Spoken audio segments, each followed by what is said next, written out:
Bonjour à tous, on se retrouve aujourd'hui pour réaliser l'analyse fondamentale sur 5 idées d'action intéressantes pour le mois d'avril 2021. Toujours selon les 5 critères essentiels, j'ai fait une vidéo à ce sujet, et les 3 critères supplémentaires concernant les dividendes. Et selon les critères de validation, allant du rouge vers le vert, plus c'est valide, que nous allons remplir dans ce tableau. Et nous commençons de suite avec la télécommunication aux États-Unis notamment, et Verizon. Pour vérifier si le business de Verizon est viable à long terme, on voit qu'ils sont déjà présents sur, on peut les séparer leur métier en 3. On le voit sur Wikipédia et sur leur site, bien entendu, on peut trouver toutes ces informations là, avec du coup des services mobiles, avec tout ce qui est Verizon Wireless, tout ce qui est un opérateur fixe, notamment aux États-Unis, avec Verizon Telecom, et sur le marché des entreprises avec Verizon Business. Sur leur site, vous voyez que ça parle bien entendu de 5G, ils sont très présents sur tout ce qui est 5G, que ça parle aussi du secteur public, donc de l'administration publique, et beaucoup de solutions, que ce soit aux particuliers et aux entreprises. Le secteur, et c'est une grosse entreprise de 150 000 personnes, l'entreprise est-elle viable à long terme? La réponse est oui, c'est donc du vert. La capitalisation boursière de Verizon est ici, comme vous le voyez, de 241,25 milliards de dollars. C'est donc supérieur à 500 millions. C'est donc du vert pour le deuxième critère. Le résultat net est-il en augmentation sur les 3 à 5 dernières années? On va regarder donc les barres jaunes ici. Donc on voit déjà que c'est pas complètement haussier. On compare entre 2016 13,13 milliards et 2020 17,80, c'est en augmentation, et avec 2018 c'est 15,53, donc c'est en augmentation sur 3 ans, sur 5 ans, mais vous voyez que ça fluctue. On va donc mettre vert clair. Le cours de bourse est-il en augmentation de 3 à 5% sur les 3 à 5 dernières années? C'est déjà dans le vert, donc c'est haussier. 11,73% divisé par 5, ça fait moins de 3% pour le 5 ans. En 2018, maintenant nous sommes le 6, on est au début avril. 22,79%, si on divise par 3, là ça fait supérieur à 5%. Donc nous allons mettre du vert clair pour ce critère. Le PER de Verizon est de 13,57 comme vous pouvez le voir. C'est donc bien compris entre 10 et 17 et c'est un prix correct. Nous allons donc mettre vert clair. Premier critère de dividende. Le dividende est-il en augmentation sur les 3 et 5 dernières années? Comme vous pouvez le voir sur cette courbe rose, la réponse est oui. Donc c'est vert. Le rendement est de 4,28%, il est donc compris entre 3 et 5%, mais pas supérieur à 5%, c'est donc vert clair.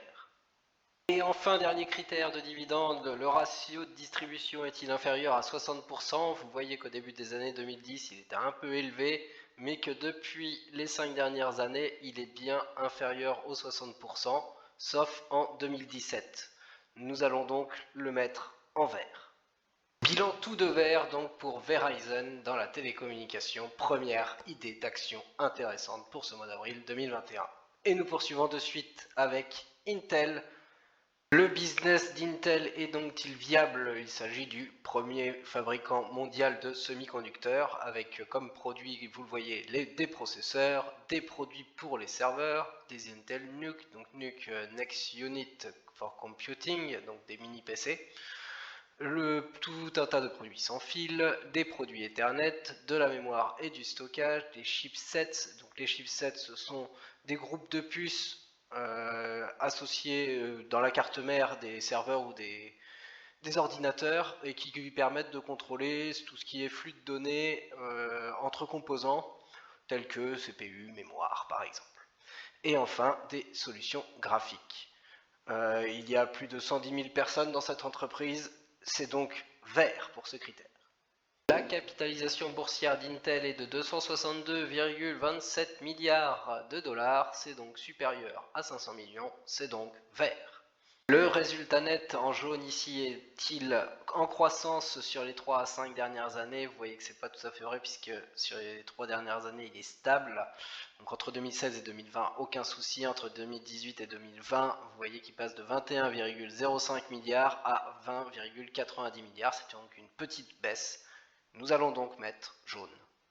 Le cours de bourse est-il en augmentation de 3 à 5% sur les 5 dernières années? Sur 5 ans, 104,8% de progression, c'est totalement bon.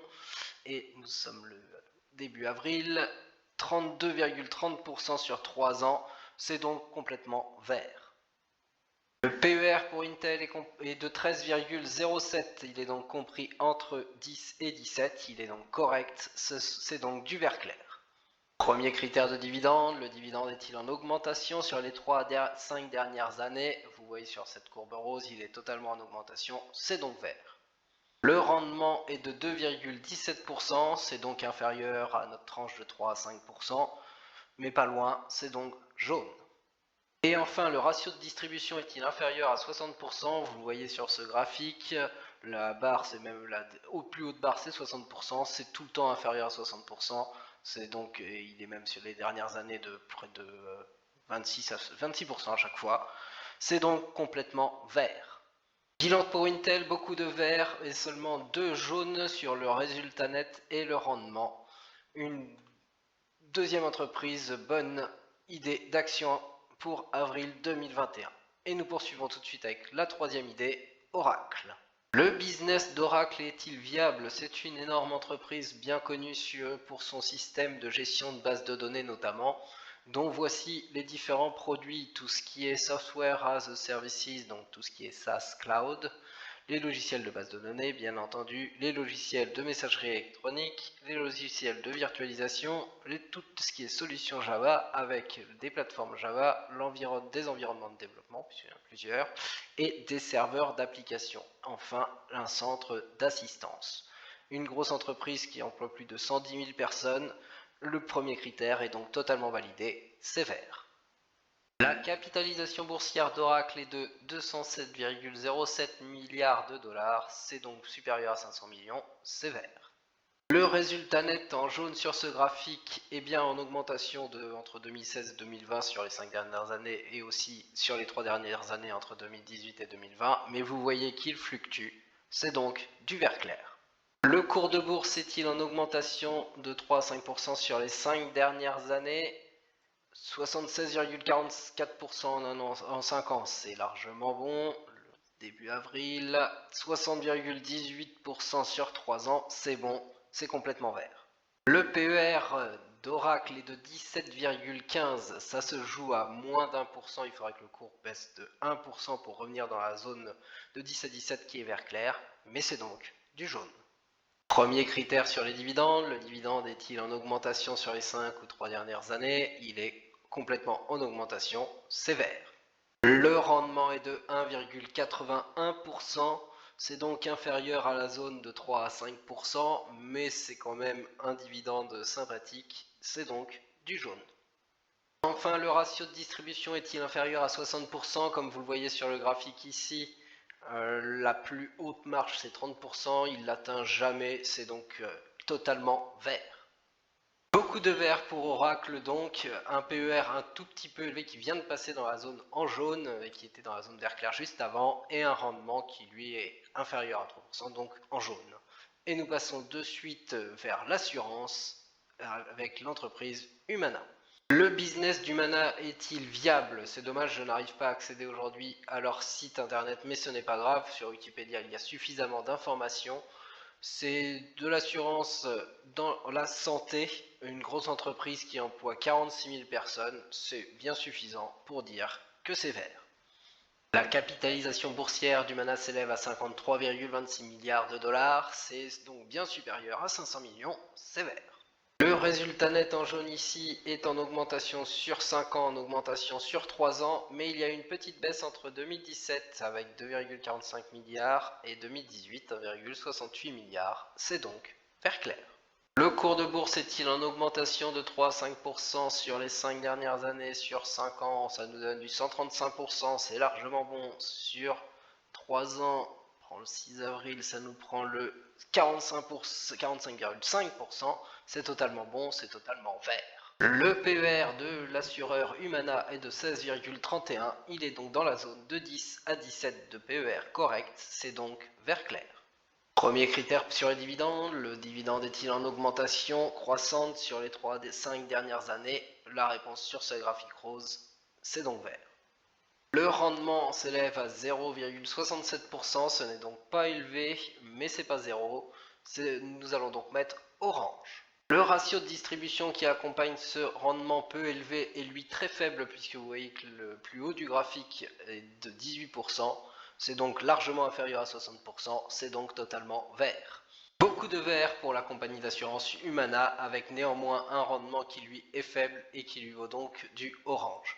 Et la cinquième idée d'action intéressante pour ce mois d'avril 2021 est aussi un assureur, The Progressive Corporation.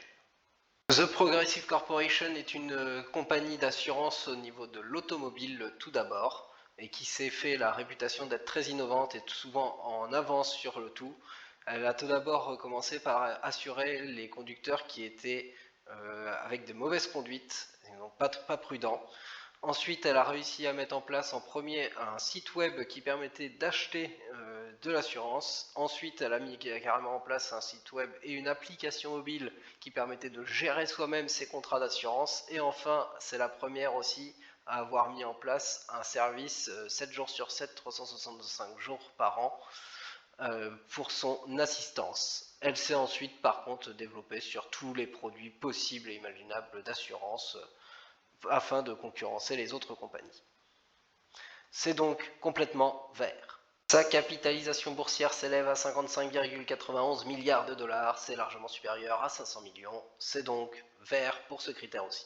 Le résultat net en jaune sur ce graphique est strictement croissant sur les 3 dernières années, sur les 5 dernières années, tout comme le chiffre d'affaires, c'est donc complètement vert. Le cours de bourse est-il en augmentation de 3 à 5% par an sur les 5 dernières années? 177,52% d'augmentation, c'est complètement validé.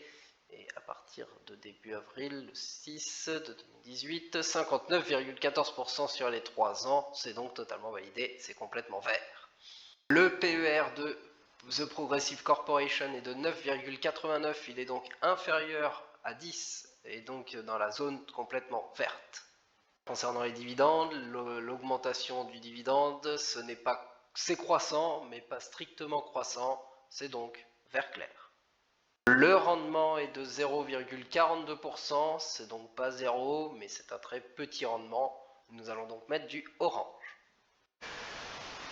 Nous terminons avec le ratio de distribution. Comme vous pouvez le voir, au début des années 2010, il a pu être très mauvais puisque des fois il dépassait carrément les 100%, mais comme nous regardons surtout sur les 5 dernières années, il descend largement en dessous des 60%, c'est donc totalement vert. Et voilà, nous terminons donc ce tour de 5 idées d'action intéressantes pour ce mois d'avril 2021 avec une action The Progressive Corporation qui affiche 5 critères essentiels dans le vert. C'est rare pour le signifier et c'est pour ça que je termine sur cette action-là. Malgré tout, elle affiche un rendement de dividende dans le orange car il est plus faible. Je vous souhaite à tous une très bonne journée et on se retrouve très bientôt.